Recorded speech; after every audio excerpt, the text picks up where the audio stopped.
नमस्कार दोस्तों, readers are leaders channels में आपका स्वागत है। आज हम बात करेंगे humility is the new smart. आइए चालाक मशीनी युग में इंसान की बुद्धिमानी पर फिर से विचार करें।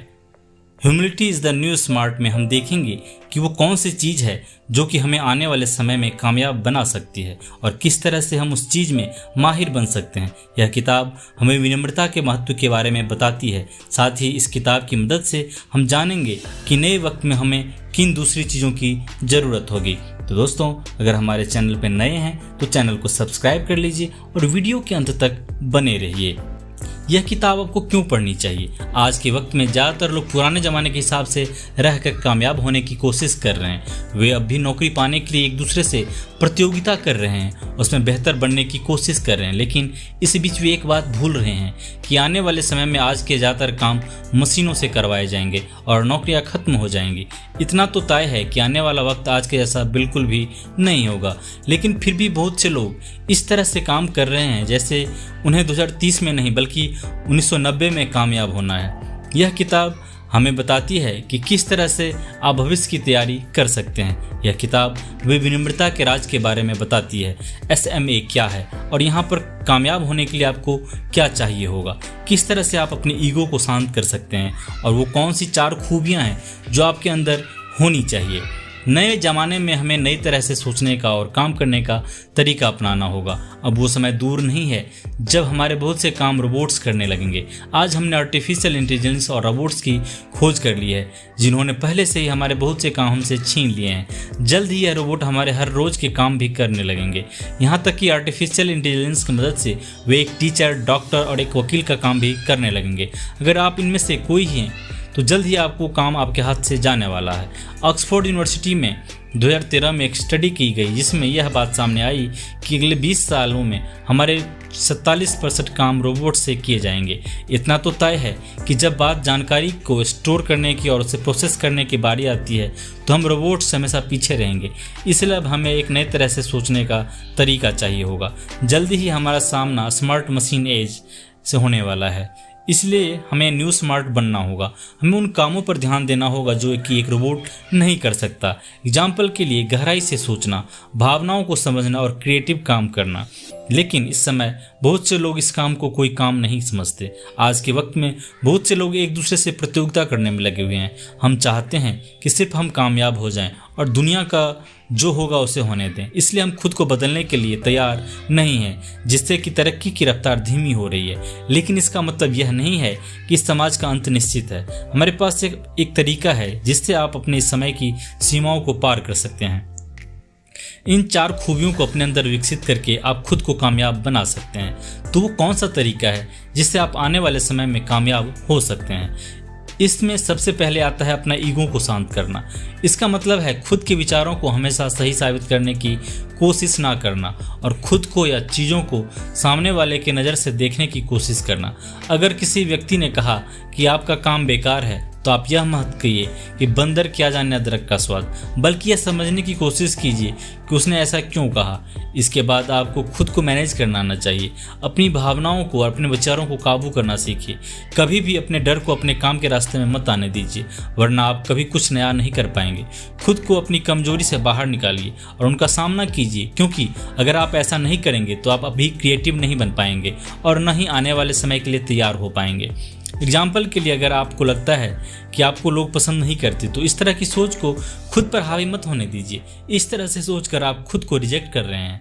इसके बाद आपको अच्छे से सुनना सीखना होगा। आपको खुद को बोलने वाले की जगह पर रखकर यह महसूस करना होगा कि वो जो बोल रहा है उसका क्या मतलब है और वो ऐसा क्यों बोल रहा है। बहुत से लोग सिर्फ वही सुनते हैं जो वे सुनना चाहते हैं। अगर वे एक बात को मानते हैं लेकिन सामने वाला उसका उल्टा कहता है तो वे सुनने से पहले ही मान लेते हैं कि सामने वाला गलत बोल रहा है। आपको खुद को इससे आज़ाद करना होगा। अंत में आपको दूसरों के साथ मिलजुल कर उनसे अच्छा रिश्ता बनाना सीखना होगा। इससे ही आप दूसरों की भावनाओं को अच्छे से समझ पाएंगे और क्रिएटिविटी को बढ़ा पाएंगे, जो कि SMA में कामयाब होने के लिए बहुत ज़रूरी है। SMA में कामयाब होने के लिए आपको विनम्रता को अपनाना होगा। नए ज़माने में कामयाब होने के लिए आपको सबसे पहले अपने सोचने के तरीकों को और अपने पुराने विश्वास को बदलना होगा। नए वक्त में सब कुछ नया होने वाला है और हम इस पुरानी सोच से कभी कामयाब नहीं हो सकते। दुनिया जिस तरह की हुआ करती थी हम उसी तरह से सोचा करते हैं, लेकिन हमें उस तरह से सोचना सीखना होगा कि जिस तरह की दुनिया होने वाली है। शुरुआत से ही हमारे धर्म और हमारे आसपास के लोग, हमारे टीचर हमारे सोचने के तरीके को बनाते हैं। यह लोग पुराने ज़माने की सोच के हिसाब से काम करते हैं, जिसका नतीजा यह होता है कि हम अभी इसी तरह से सोचने और काम करने लगते हैं। पुराने वक्त में लोग नौकरी पाने के लिए एक दूसरे से प्रतियोगिता करते थे और सिर्फ अपने बारे में सोचते थे, लेकिन नए ज़माने में इस तरह से काम करना आपके लिए बिल्कुल सही नहीं होगा। इसलिए कामयाबी पाने के लिए आपको अपना मॉडल अपडेट करना होगा। आपको विनम्रता को अपनाना होगा और इसके हिसाब से काम करना सीखना होगा। विनम्रता को अपनाने का मतलब यह नहीं है कि आप हमेशा खुद को सामने वाले से कम दिखाइए और उसके सामने छोटा बनकर बात कीजिए, बल्कि यह एक ऐसा माइंडसेट है जिसकी मदद से आप अपने पुराने ज़माने की सोच को साफ कर सकते हैं और सामने वाले को समझने की कोशिश कर सकते हैं। विनम्रता में आप दूसरे पर फोकस करके उसकी बात को खुले दिमाग से सुनने और समझने की कोशिश करते हैं। इससे आप हमेशा अपने ख्यालों में ही उलझे रहना और हमेशा खुद को ही सही मानना बंद कर देते हैं। ध्यान की मदद से आप अपने ईगो को शांत कर सकते हैं। हमारा ईगो कभी कभी हमारी परेशानी की वजह बन जाता है। इससे हम चीज़ों को उस तरह से नहीं देख पाते जिस तरह से वे हैं, बल्कि उस तरह से देखते हैं जैसे हम हैं। इसलिए आपको इससे छुटकारा पाने के लिए ध्यान का सहारा लेना होगा। ध्यान का मतलब आप प्रेजेंट में रहकर अपनी भावनाओं को बिना अच्छा बुरा कहकर उन पर ध्यान देते हैं। ध्यान करने के लिए आप सबसे पहले एक आरामदायक पोजीशन में बैठ जाइए। आप चाहे तो लेट सकते हैं या फिर बैठ सकते हैं। इसके बाद किसी भी एक चीज़ को उठाइए और उस पर ध्यान लगाइए। वो चाहे तो कोई चीज़ हो सकती है, कोई पॉजिटिव भावना हो सकती है या फिर आपके शरीर का कोई अंग। आप चाहें तो अपने दिल की धड़कन या फिर सांसों पर भी अपना ध्यान लगा सकते हैं। ऐसा करके आप अपनी भावनाओं को एक अलग नज़र से देख पाएंगे।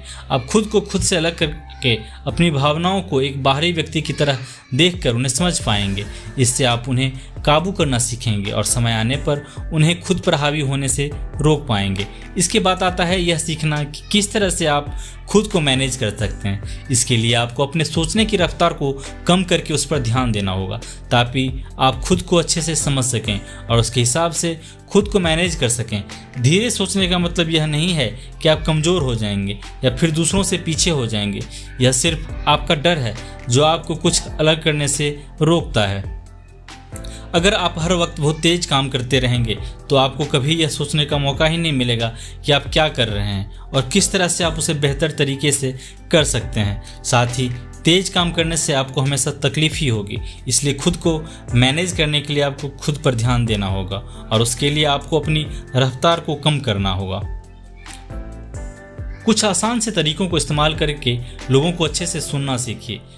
लोगों को अच्छे से सुनने की शुरुआत होती है उन्हें अपना पूरा ध्यान देने से। इसमें आप उनसे वो सवाल पूछ सकते हैं जिससे उन्हें लगे कि आप उनकी बातों को सच में सामने की कोशिश करते हैं। साथ ही लोगों को बातों को सुनकर उनके बारे में तुरंत अच्छा या बुरा मत सोचिए। बहुत बार हम लोगों की बात को इसलिए नहीं सुनते क्योंकि हमें लगता है कि वो हमसे कम समझदार हैं, लेकिन हो सकता है वे सिर्फ आपके दिमाग में कम समझदार हों, लेकिन असल ज़िंदगी में कुछ जानते हों जो आपके काम का हो। इसलिए हर किसी को सुनने की कोशिश कीजिए। हो सके तो सुनते वक्त एक चेकलिस्ट का इस्तेमाल कीजिए जिसमें आपने लिख रखा हो कि आपको क्या करना है और क्या नहीं।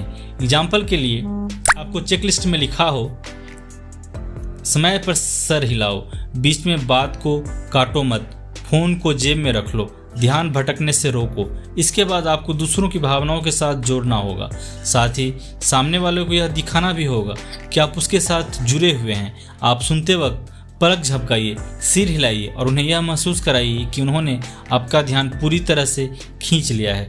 उनसे बात करते वक्त मुस्कुराइए। तो अगली बार जब भी आप किसी से मिलें तो सबसे पहले अपने फ़ोन को अपने हाथ में बिल्कुल मत रहने दीजिए और इन आसान से तरीकों को इस्तेमाल करके उन्हें समझने की कोशिश कीजिए। इस तरह से लोग आपको पसंद करने लगेंगे और उनके साथ आपको जो रिश्ते बनेंगे वे लंबे समय तक चलेंगे।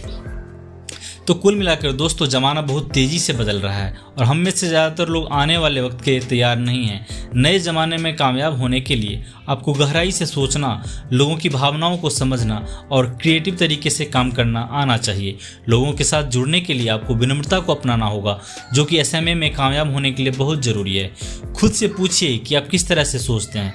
कभी कभी खुद पर काबू करना मुश्किल होता है, लेकिन फिर भी आप अपने विचारों और अपनी भावनाओं को समझकर उन्हें कुछ हद तक काबू कर सकते हैं। ऐसा करने के पीछे का मकसद है कई तरह से सोचने की कला को विकसित करना, ताकि आप हर हालात में खुद को एक ही तरह से सोचता हुआ न पाएं। कभी कभी हम बहुत तेज सोचते हैं और अपने आप काम करते हैं। कभी कभी हम आराम से सोचते हैं। अगर आप कुछ समय लेकर यह पता करें कि आप किस तरह के हालात में आपको किस तरह से सोचने का तरीका अपनाना चाहिए, तो आप खुद को और अपने दिमाग को अच्छे से मैनेज कर पाएंगे। तो दोस्तों, ये वीडियो कैसी लगी कमेंट करके हमें ज़रूर बताएं, और वीडियो के अंत तक बने रहने के लिए आप सभी का आभार, धन्यवाद।